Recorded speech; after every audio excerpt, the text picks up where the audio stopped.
On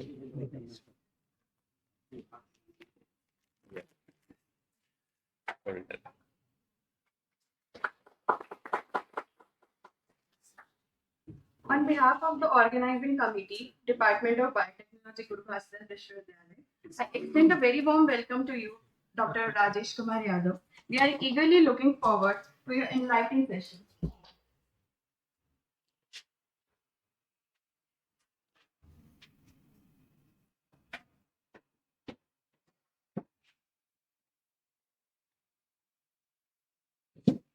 यहाँ से बता दीजिए किधर।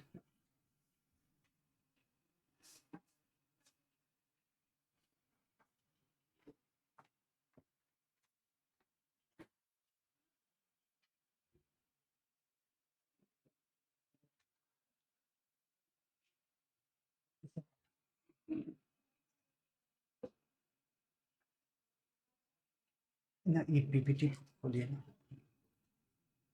वहां से नहीं हुआ।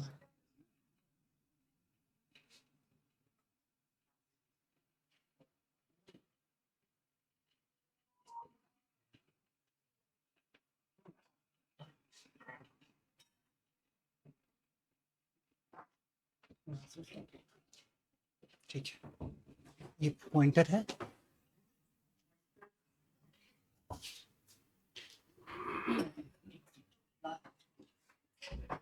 So it was very nice. I'm audible.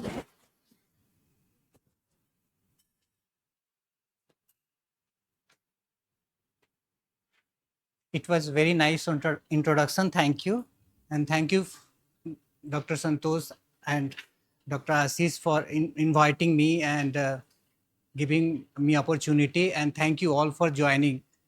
This is a wonderful opportunity because whenever I interact with the students, it provides me double energy. All the time we do research, but to come in all the way from National Institute of Immunology and deliver here lecture is a very special for me. And actually, this day 9, I have been provided these things to undergo, but I want it to be a one-to-one interactions. Okay, and we want to it that we should interact with each other. Then only we will able to learn something about it. So in between the lecture, please feel free to interrupt me, and also don't think that if you answer wrong way, I'm going to judge you. So there is no judgment. So even if your answer is wrong, please communicate to me so that we can able to understand about that. So before going in depth, I want to little bit advertise myself also, right? So I will take this opportunity. So I have established my lab at National Institute of Immunology. It's called Cancer Epigenomics Lab. So where we basically understand that how histone mutation, which were discovered in pediatric glioblastoma first time in 2012. So before 2012, mutation in chromatin modifiers is well known, but in 2012, first time the mutation in the histone itself. So histones are the substrates, right, for the chromatin modifier enzyme. So that came into the picture. So during postdoc, we try to understand that how this modification in the histones and their single mutation in the histone tail contribute to the cancer formation. So that was we learned during cancer epigenetics, and further we are also trying to understand that there are, apart from the hotspot mutations, there are mutations which the number is also increasing, not only in pediatric cases. First time in pediatric brain tumors the mutation were discovered, but later on when people do the genome wide sequencing more, they found it that it has been more in other cancer type also, including adult one.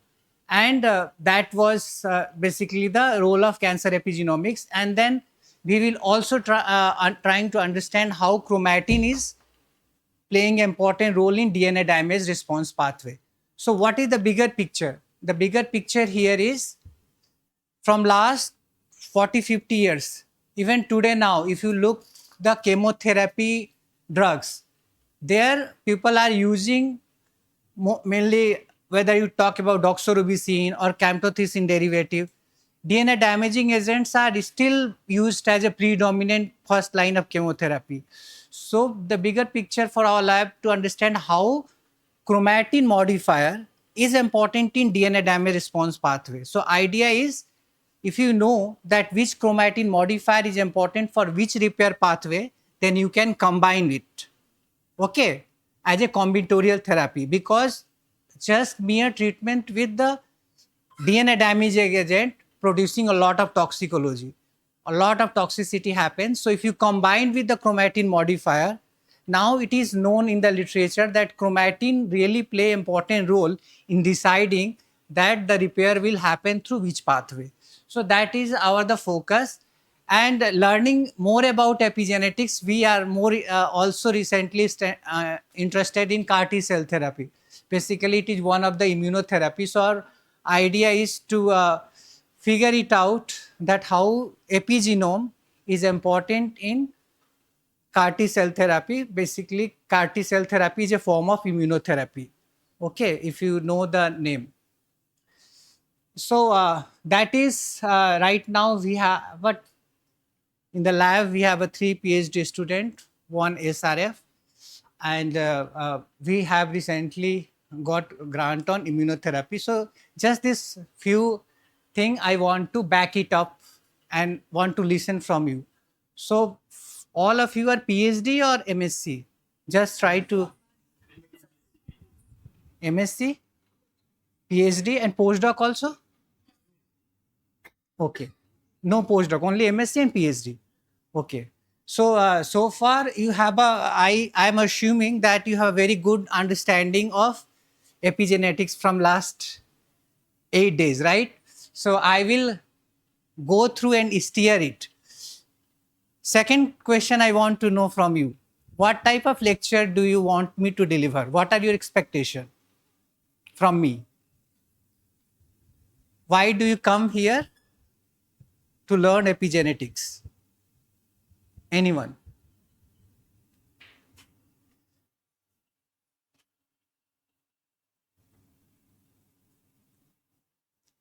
Anyone? There is a certain reason, right? Or just want to put in your CV. If that is so, that's okay. Very good. Other than that, by getting this knowledge, how we can apply that to our research. very good. That is the motivation, right? You guys came here not only to increase your expertise, but also some point of in your career you want to apply it. So to if you want to apply it, there should be certain sort of certain sort of inspiration should be there. Otherwise, you are not going to learn the epigenetics. It is a very different type of topic, but I will make you this topic to think in terms of cell biology, biochemistry. If you know the cell biology and biochemistry, you will understand the epigenetics, just general cell biology, biochemistry, and how we will do that. So that is the point we will go through the talks and try to understand. Okay. So so why I said biochemistry and why I said cell biology. So this slide you have seen, right?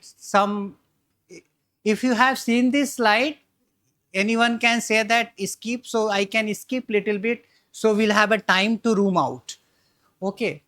So why I showed this slide, the main important point I'm trying to make, I said that you need to learn cell biology and biochemistry, right?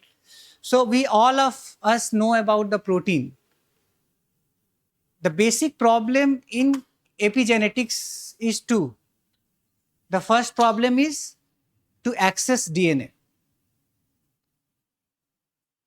So we will need to solve the problem because in eukaryotic cell, the access of DNA is very forbidden. So the first problem is we need to access the DNA. Whatever stays, that is secondary. And the second is why access of DNA is important, because it is packaged into such a great detail and great complexity. Forget about that complexity. Just think about why the access become problematic. Because DNA are negatively charged, right? And histones are positively charged. So all of us know that the very first thing came into our mind is, okay, chromatin is a packaging material. Like when we need to package something in the home, what we do? We need to arrange everything properly, right? Although when I come here, my wife did all the packaging. Thank you, her. So the packaging was the most important thing. And I'm not a good packer. So the cell has to package everything. But at the same time, the packaging should be such a way that whenever required, you dismantle the things, remove the things, and access the DNA. So the basic problem is to access the DNA. So to access the DNA, what things will be done? That is one of the important problems. So if you compare with the prokaryote and eukaryote nucleus, do you think in prokaryote similar systems are there or not? Similar system is not there. Why? If I say that there are certain proteins are there which actually binds like histones, histone-like proteins are there. Okay, so the name are different, but there are organization is completely different. I agree with your answer that both are very different thing, but there also you have a protein. So the first component, the first problem I told you what? To access the DNA. Second is the packaging material is what? Here histones. And now the third component, the non-histone proteins. This is the three player which importantly in this. So why I said biochemistry? Because we learned the protein structure, right? So histones are a very small protein with a lot of arginine and lysine, right? And the second is the tail is open. There is no structure there, the N-terminal tail. Well, a lot of things can happen. Okay. And then you have the helix structure to form the octamer of histones, and then DNA wraps around. Now also you have a linker histone and then non-histone proteins, because that is where the things come into the picture. That if I have packed my suit, I know where the things are. Then only when I require, I will just take that thing out and do not dismantle the whole thing. So this is what this one is. So without going in depth, because we can go a lot of depth. इससे slide change हो सकता है क्या? नहीं, क्यों यहाँ से करना? ठीक है, no problem. So I will take few slides just to rehash you little bit, because that is very, very important. So first slide was telling you about little bit biochemistry and cell biology, how to probe where the chromatin is. So people, the story start back in 1928 from Emil Hiss. So he is basically the German scientist. So at that time, actually, he was trying to understand that the basic thing you can do is, if you have no infrastructure in the lab, you take out the nucleus, stain with the dye. There are different dye available. So if you stain with the dye, then you will see that different regions are differently stained. That was the very first observation at that time, and that was made back in 1928. And basically he did this study in this polymorpha organism, which was basically the model organism at that time. And nobody believed that. Actually, the situation was like that. If you go and read about him, and many literature, if we'll go from the epigenetics field, we do not remember. How many of you have heard his name? Can raise the hand. No one has heard, right? So that's why I was reading this Nature review, because he first proposed this idea back in 1921. Nobody believed. Even he was expelled from his professorship. This idea is not good. You didn't need to work. You leave the job. And that man had left the job.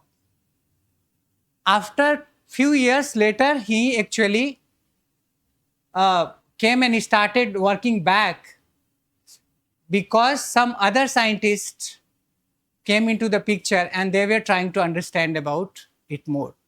So when a new idea you first come up, people are going to disapprove you. So the best way to come into the scientific picture is what? To understand the problem. So the problem was at that time that he can see that you have a very differently dense eastern region. I'll try to put your imagination back in those years. Then you will be able to understand that. And then later on, people were trying to study this heterochromatin in insect by Thomas Morgan. And then they also found the similar type of thing, that some region of the chromosomes are basically heterochromatin, but others are not showing that densely pattern. So actually what is going on there? And that is, if you see the timeline, around 5, 6, 7 years that time. And then this wonderful work by Barbara McClintock. How many of you know her name? Everyone, right? Because she was the first women scientist, Nobel laureate. She has done very tremendous job. And I visit Cold Harbor Spring Laboratory, and I saw still her everything is preserved. So when she tried to understand these things, she found that there are different color patterns are there. So at that time, she come with the discovery of the jumping gene. So because of the jumping gene, means the portion of the DNA is going from one place to another, and actually it is causing the difference in the phenotype. At that time, it was not known. And here also in the Drosophila, people have shown that heterochromatin is different from this. So why I am telling this? Because in 1951, the first time double helical structure came out. Double helical structure when came out, everything was known, because you know the nature of the chemical nature of the DNA, right? But before that, these people have understand the epigenetics from the cytological point. And later on, Emil Hill joined another university, and she continued to do this wonderful work. And this is how the thing was there. So I tried to put it this so that I don't want to go to next slide. I'll try to pause here a little bit. So what is epigenetics? Because if you understand that, you can tell me that I'm done, my lecture is over. What is epigenetics? You have to interact. I told you, right? I'm not giving marks, right? I'm not judging. So more you will interact, more I will able to convey. I can teach you just theory, move on. First, which require less energy for me. Second is, I can teach you, show in the data, little bit, move on. The difficult part of teaching is, show the theory, do in between experiments. So even though there are no experiment here, believe me, I'm going to teach you experiment. So how many one of you like the third part? Theory, little bit experiments, concept. Raise your hand. Very good. So of course you are going to like three things. So theory, nobody like, only concept nobody likes. So I have to go back and forth mixing three things: theory, concept and practical. theory nowadays, the days of AI, right? You can learn better from me. Go for the Chat GPT or whatever the Perplexity or whatever AI software is available. You can ask anything. But the point is, what is the good questions? What is the good problem?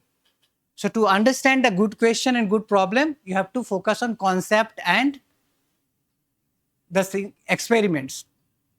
So what is epigenetics then? Epigenetics itself is on the genome, and it's Uh, on the on the genome. what on the genome? Like the word itself means on the genome, and Huh, the study okay. of AP means over the genetics. Okay. it is a study about the modifications in the functional groups over the genome and over different segments of protein. Okay, I'm listening.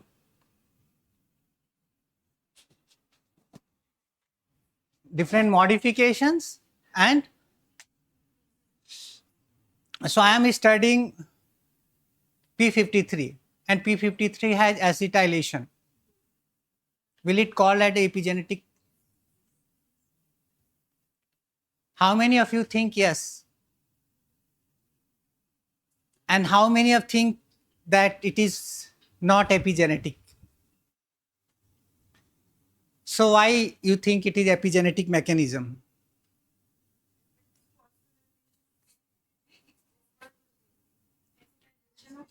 Is over the zero, not in the DNA. Fine. So if any, and why other people do not think that it is not epigenetic mechanism?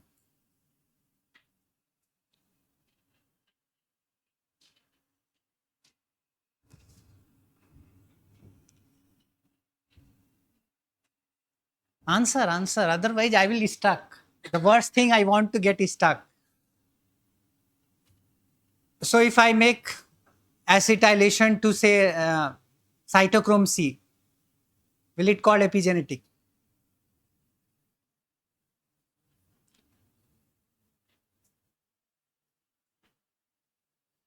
Any modification like then all the tyrosine kinase inhibitor, they phosphorylate, all should be.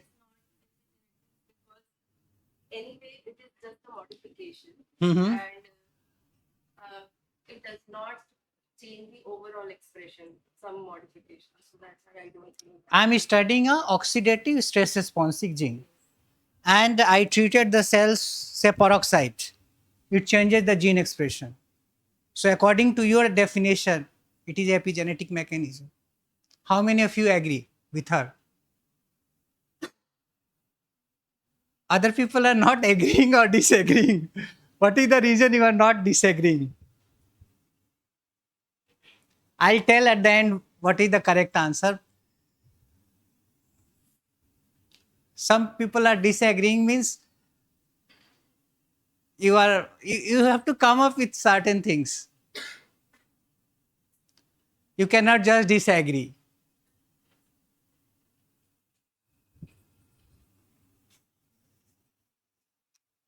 Okay, good initiative. Both of you actually have initiated the conversation. I want that conversation to happen. So what is epigenetics? The question is same.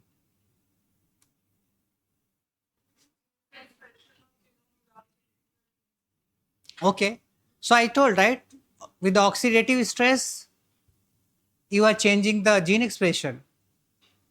But some people do not think that this is epigenetic changes because they are not raising hand. So I have to support them also, right? I cannot support only few people. You are missing something. In Any changes in the gene expression without changing the sequence of the DNA itself is called epigenetics. Like any modification such as phosphorylation, acetylation, methylation, that does not changes the DNA sequence, but Agree. it changes the gene expression. agree. Very good definition. But I don't think so. Because I told you oxidate मैंने plant को treat कर दिया hard metal से. Some insect came, change the gene expression. You got a cough and cold. immune cells has their gene expression changes. Will you call it epigenetic changes? It transfer to the next generation, then it will call epigenetic. Okay, थोड़ा सा आगे बढ़ा हूँ मैं थोड़ी देर में. So first part, second part, it has to transfer to the next generation. How many of you are agree with her? बाप रे, अभी तो नंबर बढ़ गया है. Okay. So I'm doing a cell cycle experiment and I'm measuring the B cell clonality. After certain 2-cell division, I see that there are certain changes, next generation transfer.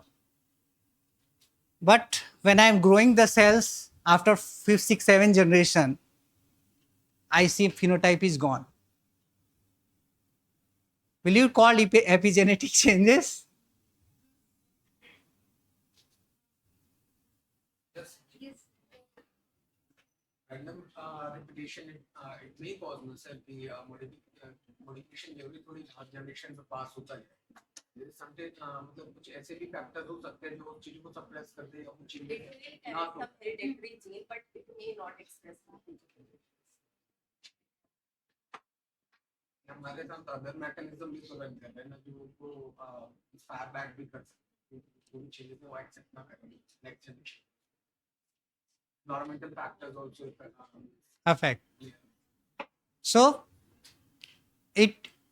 then the question becomes very, very difficult because the two important feature I was trying to understand is, which all of you have answered, it has to be stable, it has to be reversible, and it has to be heritable. Baki to, if you make a p53 phosphorylation, if it is gone, it will not be a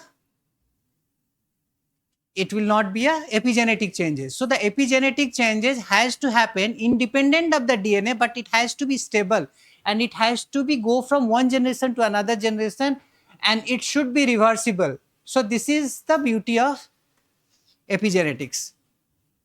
So that was the first question I expected. So it took me 5-10 minutes to get you the concept, but now concept is clear, right?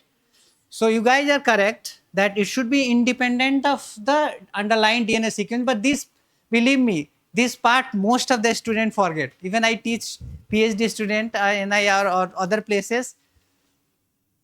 They learn from the book, but they do not understand the basic concept. Any acetylation or any modification PTM happening on any protein, it's not just a epigenetic changes. So that is okay. Now this is back to 1957 and I am showing you two slides here, two pictures. Could you explain me that what this picture is telling and what this picture is telling? I can tell you that these are the genes and this is some cell. Now you have to interpret for me. The pluripotent cells, and that decide their fate in which cell they are born. Like that pluripotent will transfer to the liver cell, skin cell, so that waves are denoting the different sections of that cell. Okay. How many of you agree with her? All of you agree. Some people are in between. So it is telling that either it can go through this path or this path or this path or this path or this path. That's what it's telling. So if this has to go from here to here, how can you make these changes? So in a cell, you have different genes like this, this. So all these genes actually create a landscape. And actually that landscape is dictating through that what kind of epigenetic changes is required, because the cell is same. So a number of genetic factors, it can determine the outcome of the epigenetic things. Clear हो गया कि नहीं हो गया? If you make the change in epigenetic gene, for example, if you are trying to understand a chromatin modifier, say for example you are trying to understand histone demethylase or a histone acetyltransferase. So if you make a mutation in histone acetyltransferase, then of course it will going to change you the epigenome. Okay, but not necessarily that the histone methyltransferase itself,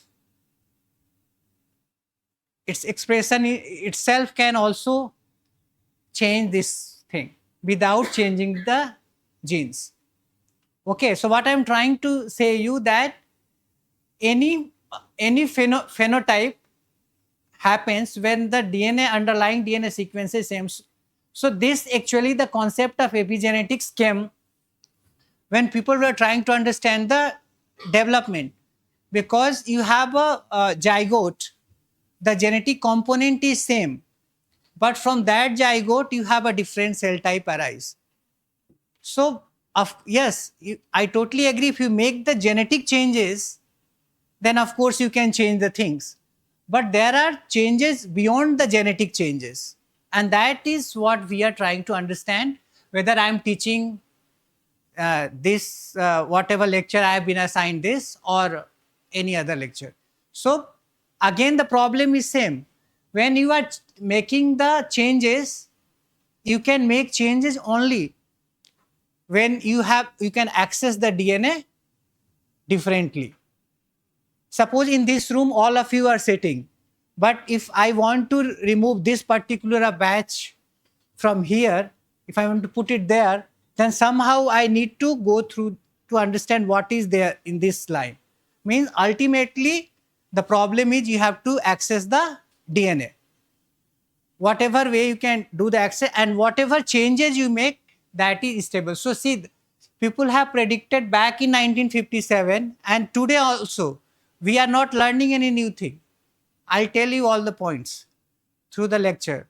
We are doing the same thing with more concrete evidence, more technological improvement. We are telling the same thing with a better and better perspective, but the things we are telling is actually same. All of you do RNA-seq experiment, right? So what you actually see, that how many genes has gone up and down. And then you go for a go function and then determine that what are the specific type of pathways altered. Why you want to, because you want to identify this landscape, this pattern, that where my phenotype is going. So you need to know to find out genetic changes, then only you interpret the epigenetic changes. That is the message I want to give you. So ultimately we are learning biochemistry and cell biology, but we have given this a very fancy name, epigenetics. So people are scared of, मैं तो ऐसा कुछ पढ़ रहा हूँ ना जिससे दुनिया में किसी को पता ही नहीं, केवल मुझे ही पता है और किसी को नहीं पता. So this is a basic slide. I will not go through this. The only thing this experiment I want to say, because if you fed pregnant mice with different diet, one you had normal diet and another you have a diet rich with methyl group, and then you see different phenotype. So something is happening through the diet, and there is no provided that in this background there is no mutation, landscape is changing, other thing is not changing, only by providing that you see that you have a difference in the phenotype of the offspring. And now why it is saying methyl rich diet? Can you guess?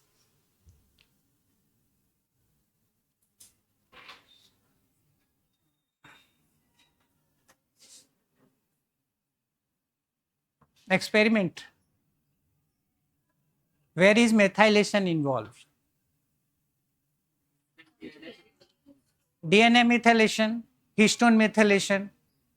So, if you are putting methyl rich diet, then you are changing the cofactor responsible for methylation activity. If you change that cofactor, it's going to change you the phenotype. Okay, so you can just analogy epigenetics that we are doing nurture. Epigenetics is kind of nurturing and over the nature. We cannot change our DNA sequences, but we do change our nurturing property. We can do change our epigenetic. That's why, needless to say, people are connecting this with that, this with that. I'm not going to address you those things. Okay. So this is also the basic slides. I actually put the basic slide for the reason that it will help you, but I will not go in depth.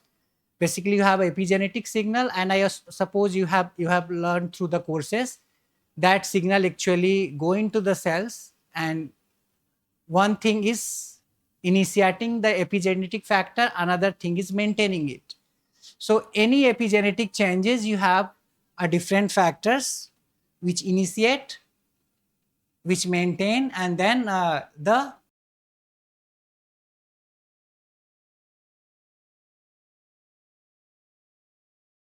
I gave you conceptually that what is epigenetics, because you depend on the DNA sequence. Some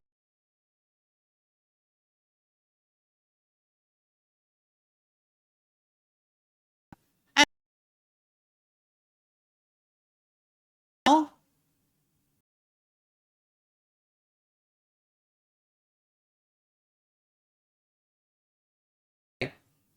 we'll to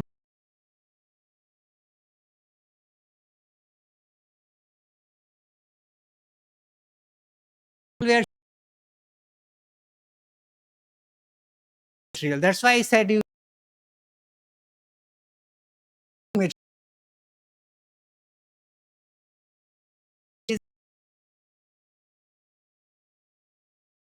is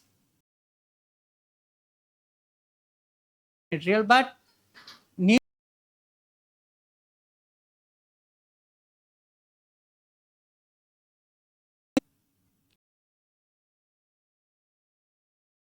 which is happening in the environment.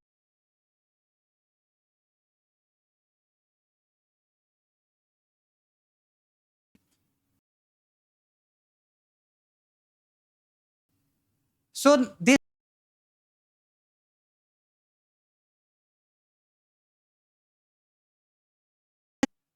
because cancer is a disease with genetic mutation, or cancer is a disease with signaling. So signaling you cannot avoid. Signaling you have to read, because signaling is important to give a particular phenotype. So to make signaling, everything has to go to the nucleus. And go to the nucleus, depending on these cues, there are player available. You know what are these terms are. So I'm not going in that detail.